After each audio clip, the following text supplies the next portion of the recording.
Roll call. There we There we go. go.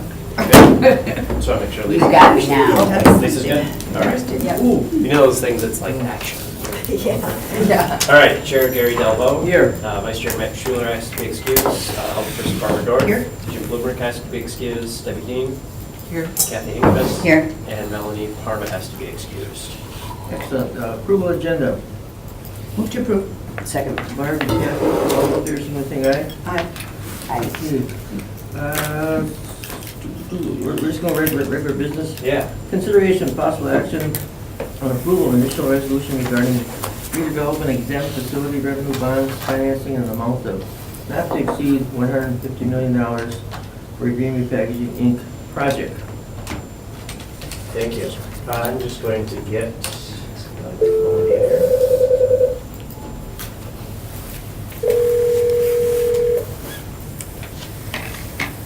Hello, it's Linda. Morning, Linda. This is Kevin Vaughn with the City of Green Bay. Hi, Kevin. Hi, we're in the middle of our Redevelopment Authority meeting, and we just got to the new business to talk about the industrial revenue bonds for Green Bay Packaging. So I just wanted to phone in so you can listen to hear about the item, and then if you're available for questions or to provide a summary, you can chime in. Okay. Great. All right, so Green Bay Packaging, as you know, last spring, we passed a development agreement for really the largest single biggest development project in history of the city. And what we're looking at today is a way to help finance that project. We have some representatives here from Green Bay Packaging who can talk a little bit about the industrial revenue bond and the process. Yes. It's been some time since we've done these. Interest rates have been kind of close between private and public sector, but as they start to split apart, there's some advantages to doing this. So what we wanted to do is go through, they need a conduit in which to basically run these bonds, a municipal conduit, and they're looking at using the Redevelopment Authority as that conduit. So with that, I don't know if you want to open the floor, and I don't know if Linda or Rob or John, if you want to talk a little bit more about where we're at, or if Linda, you want to talk a little bit about the process, and then Yeah. Rob and John can talk about the project. Yes, the process. Sure. Happy to do it. Good morning, everybody. Good morning. Good morning. Pardon? Good morning. Good morning. We have to open the floor. Okay.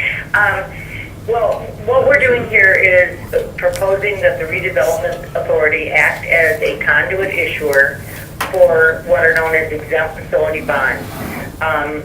Exempt facility bonds are in a different category than we've presented to Green Bay in the past. I know we've been there with small issue manufacturing bonds.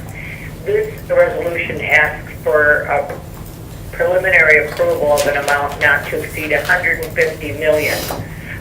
That's because in the exempt facility category, the projects can be much larger. This initial resolution is important to the borrower because there's a rule that says we can't use these bonds as a refinance. And the way they preserve that rule is say that a company that's using bonds can include eligible costs that were incurred by them for the project no more than 60 days, incurred no more than 60 days prior to the date they have an initial resolution. So this initial resolution is kind of a stake in the ground that preserves the eligibility of project costs for the bond. This resolution is not binding on the RDA, the city, or the borrower unless and until further action is taken. So if you approve this resolution today, the company would proceed to pull together their financing team and identify the structure. We would return to you with a timetable that showed our expectations on a closing date. We would be copying the RDA on the bond documents that would be prepared, and at some point a public hearing would be held and consideration of a final approving resolution. So at this point in time, we're preserving eligibility without binding anyone to do it. Should the RDA issue the bonds, it is not a liability or any obligation of the RDA or the city. We sent a summary that I hope was in your packet that went through those things saying, identifying specifically that at no time will the city or the authority be responsible for the payment of the bonds. They have no ongoing responsibility with respect to the bonds. They do not count against your borrowing capacity. And the city and the authority will be reimbursed for all reasonable fees and costs that you incur. This is a way that you can assist this company at no cost to you in providing them with a lower interest rate on their borrowing. So that's kind of a summary there. I'll take a breath and see if someone has any questions. One of the questions I had is that, what are bond interest rates these days? The interest rate is driven off SIFMA. I'm not, it's probably, Rod, you probably know better than I do where that rate is right now. Yeah, so when we calculate the bond rate, we would look at what's the likely SIFMA rate, plus the cost of a letter of credit, plus some ongoing costs for a remarketing agent and trustee. So the all-in rate likely would be less than 3%, I would think, on this bond. Very good. Yeah, that's accurate. I mean, so SIFMA trades at a discount to LIBOR, which is like a short-term borrowing rate. One other thing I should note, the reason we're asking the RDA to be the issuer of the bonds rather than the city is that the RDA has exceptional powers under the statute, and the RDA is able to issue the bonds as being exempt from both federal income tax and state income tax. So when those bonds are sold, provided that the bulk of them are sold to Wisconsin residents, that will have the effect of further driving the interest rate down. Bonds issued by the city would not be exempt from state income tax. Excellent. So the bonds that are being issued, it says they do not count against the city's borrowing capacity, but do they go against the expense side? I mean, will it in budget or? No. No, okay, so it won't show up anywhere there. Yeah, our finance director is here, can answer, and Yep. one of the things that I we guess- also did is work with Ehlers to have just kind of an external review, just verify everything that goes, so it's not only our finance director saying it, but somebody else saying same thing, just to verify, and I think that's the other reason this is gonna get reported out just to council, just to make sure there's no misassumptions in terms of what we're doing, Right. because it's, I mean, it's a Right. substantially large number, but Right. no, there's no impact anyway on the RDA or city. And it's not gonna show up in the budget, it's not gonna show up in. Correct. Such a a critical project. It would be devastating to the city of Green Bay if this one that went through. This is so important. Mhm. But just to give an idea, I asked the finance director, the additional tax base, and we're talking about a $500 million project. So what do you have an idea how much additional tax base is going to be? And just give an example of how important this project is to the city. Sure, I can answer that. Kevin's got the same information we confirmed, but their tax base is 18,000,001 is what was at the time when they put the development agreement, and they're expecting to go to about 64,000,005. Wow. So, it's an increase of almost $1.1 million on tax, on Excellent. taxes. Excellent, thank you. Plus the criticality of the job and everything else. Other questions, please? I think we're Very good. well behaved, or well explained, right? Yes. No, it was. Well explained. I would like to make a motion to close the floor then. A motion by Barb, Alderman, Second. second by Kathy, to get back to regular order business. All those in favor, signify by saying aye. Aye. Any other questions or comments, or anybody think we can vote? So I think just as Ms. Templin had said, this is the preliminary resolution. Yes.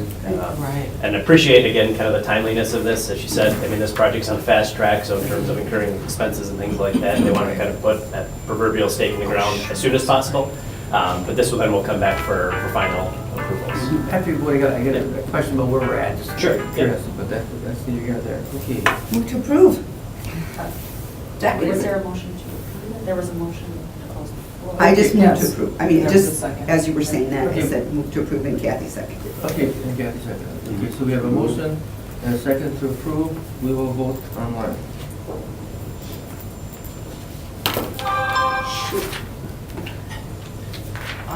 Okay, so Well, you probably can go to order. Okay. And mine isn't greening up either. Mine cannot. Yours did. Mine did. We'll just try yes.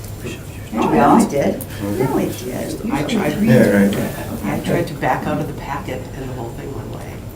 So your vote would be? How would you? I vote yes. Okay. Thank you. I was gonna say, gosh. It's early, we gotta think about it. Just finished my first cup of coffee.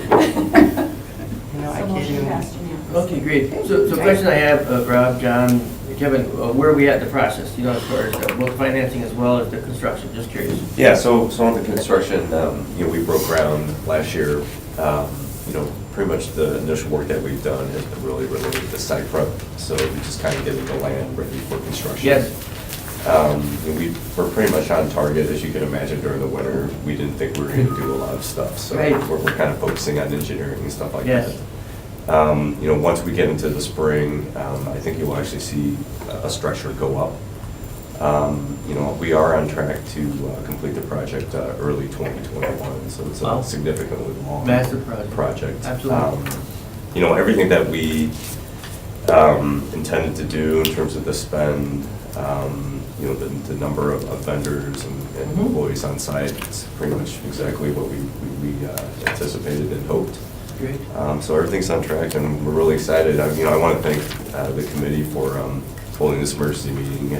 Absolutely. It really means a lot to us, and we're definitely grateful for it. Thank you. Thanks for being here. Motion to adjourn? Or anything else? Any other business? No, as I said, we'll probably have make a meeting on the 26th. Yes. So the rest of the items can go to council in March. So, but again, appreciate for coming in this Oh, that's morning. great. We haven't had a morning meeting in a while. Everyone's- No, it's odd. 'Cause We normally have donuts, that's kind of nice. That was, Motion to adjourn, our deficit. second. There you go.